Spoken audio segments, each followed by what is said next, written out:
I'm much bigger than that.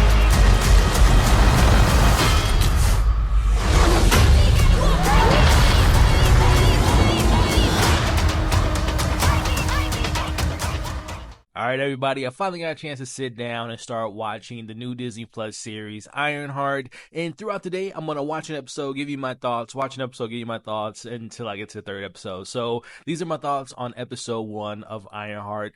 Light spoilers, so you've been warned. So episode 1, which I believe was about 37 minutes long, it was titled Take Me Home. I thought it was a okay introduction episode. We are reintroduced to Riri Williams. Obviously, we haven't seen her since Wakanda Forever, so it was nice to see her continue on her path on revolutionizing the tech industry, and also her going down the path of continuing Tony's legacy, which I don't even think she mentions Tony in Wakanda Forever, which if you're familiar with the character in the comics, Tony Stark and Riri have a lot of connective ties, and especially with her origin, so it was kind of nice to get that MCU tie-in. But we see after 4 years of MIT, she gets kicked out, unfortunately, because of her, let's just say, unconventional ways of funding her methods. But before leaving, we see her take her suit back to Chicago. I am surprised that no one from MIT chased after her to get what I assume was a very expensive piece of equipment with that school, even though she built it. But maybe we'll see people from the MIT looking for her in the next couple episodes. Now, besides Dominique Thorne, who plays Riri Williams, and Anthony Ramos, who we'll talk about here in a second, those were my two standout performances from this first episode. But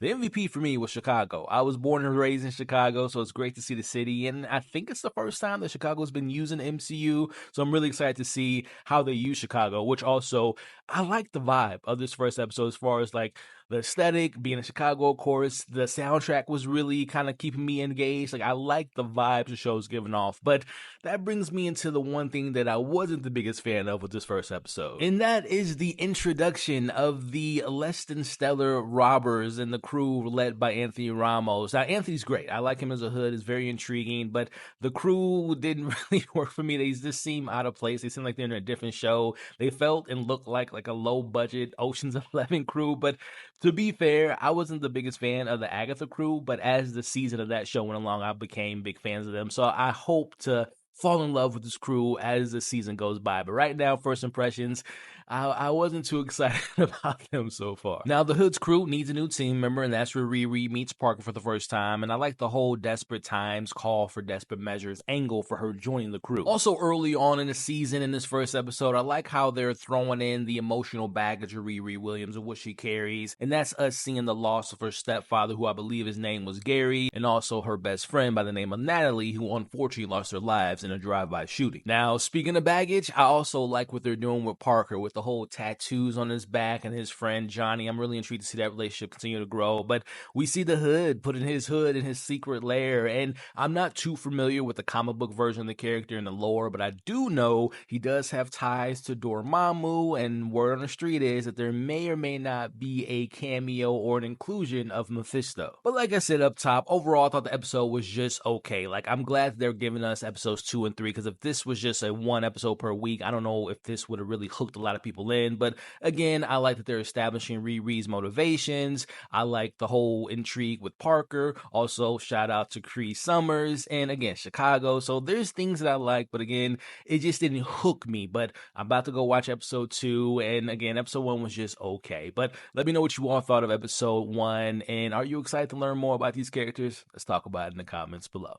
Alright, we are back again with my thoughts on Ironheart episode 2, which was titled, Will the Real Natalie Please Stand Up? This has some cool moments, but the question is it better than episode 1? Spoilers ahead. First off, I love the Natalie character. I love that she's Riri's AI sidekick because of the whole Neuralink situation from episode 1. Natalie obviously serving a Jarvis to Iron Man in this situation, and I just really like the chemistry between Natalie and Riri, and just thinking about Riri's mental state. Do you know how messed up it has to be for her to see her friend being brought back in this AI form? I know it's taking an emotional toll on the character. But it definitely makes me wonder, will we see an AI resurrection becoming a bigger thing in the MCU? Maybe that's how you bring back Tony Stark, or in the case of what we're seeing in the future, maybe that's where Doom comes around. Like I mentioned before, the emotional stuff is really working for me, and like when we saw Riri's mom saying, can she use the AI to bring back her late husband, which, speaking of her husband, I wonder if it's going to be revealed if Parker had anything to do with their deaths with that drive-by shooting that we saw in episode 1. Now, we got some backstory from the crew in this episode. We have Slug, who comes from Madripoor, which seems to be a key location in the last few phases of the MCU, obviously dating back to Captain America and the Winter Soldier TV show. We also have the Blood siblings, who serve as like the muscle of the crew, and then we have Clown, who does the pyrotechnics. And let's not forget about Parker's cousin John, who's essentially like the jack of all trades. But honestly, this crew is still goofy as hell to me, but I'll leave judgment for later episodes. Hopefully they'll continue to grow on me, hopefully. But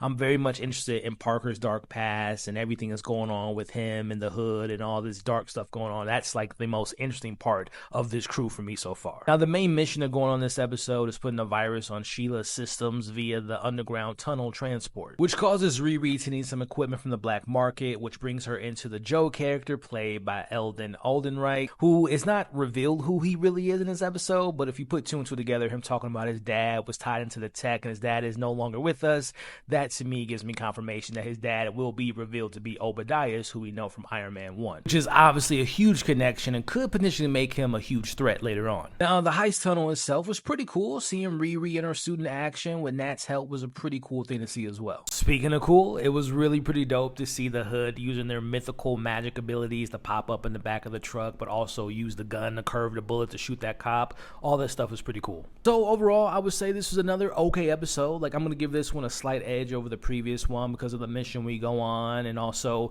seeing Riri's suit, which I think looks pretty damn clean for a television show. Again, I like the emotional stuff that's going on so far, and the Obadiah's connection that I believe will be revealed sooner rather than later will be pretty huge for the show as well. And again, I bring it back to, it makes me think that the whole bringing someone back via AI will play a big part not only in the show, but also in the grand scheme of things of the MCU. Again, nothing mind-blowing about this show so far, but still entertaining enough and enjoyable enough for me to keep watching. So with all that being said, what did you all think about this episode? What were some standout moments, some Easter eggs you all called out? Let me know your thoughts about it in the comments below. We are back talking about Ironheart episode 3, the mid-season finale. Is this the best episode so far? Spoilers ahead. Yes, there's no question that this is the best episode so far because it kicks things up a notch. The stakes are higher, the character dynamics are shifting, and Riri's at a crossroads that's really going to change her life forever. Now, being that we are at the halfway point in the season, there's things that I like about this episode and the season so far, but there's also other things that feel rushed and unearned. Now, on the positive side, as I said before, and the same thing goes with this episode, all the scenes between Riri and Natalie to me are gold. We're seeing Riri finally letting this AI version of Natalie in. She's letting her guard down. She's taking some advice from Natalie. And I'm calling now, either Natalie by the end of the show will be her Jarvis. She will be her permanent AI,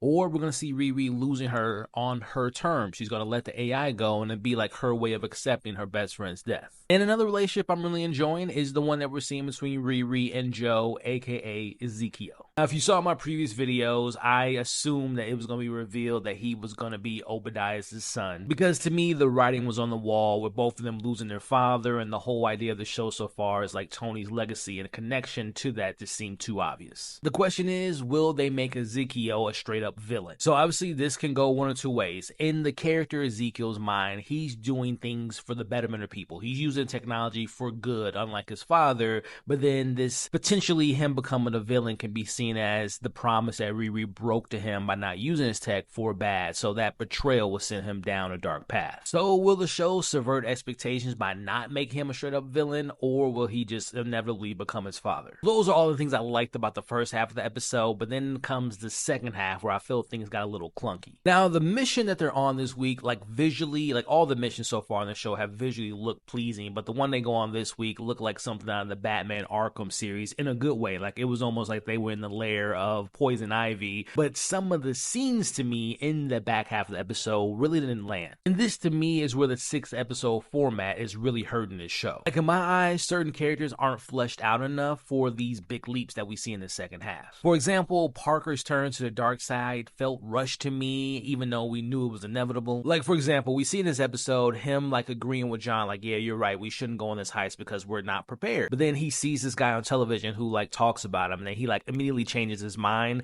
that to me felt underwritten. Then later in the second half of the episode, we see Parker go full-on villain by killing the rich guy and his security. The execution of that whole scene felt off, and I feel like we needed more scenes with Parker getting corrupted by the Hood. And then we have everything that went on with John in this episode. He went from being like this cool, calm, collective dude to this maniac all within 5 seconds. All in this one episode, we see this man slam a female's face into the table. He killed Rampage off screen, and then later in the episode, he attempted to kill Riri. Again, to me, it all felt truncated because of the limited episodes. Another example of the limitations of these episodes being only 6 is definitely hindered the crew of the Hood. Like, I have yet to see a scene where I believe that they're actually good at their job, and also I just don't care about them individually because we haven't spent 1 second on getting to know them as actual characters. And then by the time we get to the end of the episode, we see John's death, which changes the dynamics of the show. Again, going to the second half of the series, we see that death being the breaking point for Parker, right? Like, that was his last straw. He's fully going to lean into the Hood, him talking to whatever the mysterious entity is. And like I said a couple episodes ago, my money, based on the rumors, he's talking to Mephisto, but it could be someone else, like maybe Dormammu. So even with my issues and the nitpicks I have with this episode, like I said up top, this was the most compelling episode so far. And I gotta say, I've seen some of the conversations online of people saying like Riri is like an unlikable character and her killing John makes her not a hero. First off, she's likable in my eyes, but of course that's subjective, and I like my characters flawed. And when it comes to her killing John and that whole situation, like, I couldn't disagree more. As we know, he was trying to kill her, so it was self-defense, and her not saving him reminds me of the line from Batman Begins of like, I won't kill you, but I also won't save you. Plus, let's not forget the original Avengers have all killed people before. So again, being that we're at the halfway point in the season, I would say for me, each episode has been better than the last, and from what I hear from people that have seen all 6 episodes, it only gets better as we go along. So I'll be back next week with my thoughts on the final 3 episodes. In the meantime, check out my reviews for episodes 1 and 2 and other videos that I have on the channel for more recent movie reviews. So with that being said, like, share, comment your thoughts on the first 3 episodes and your theories, subscribe, and follow for more.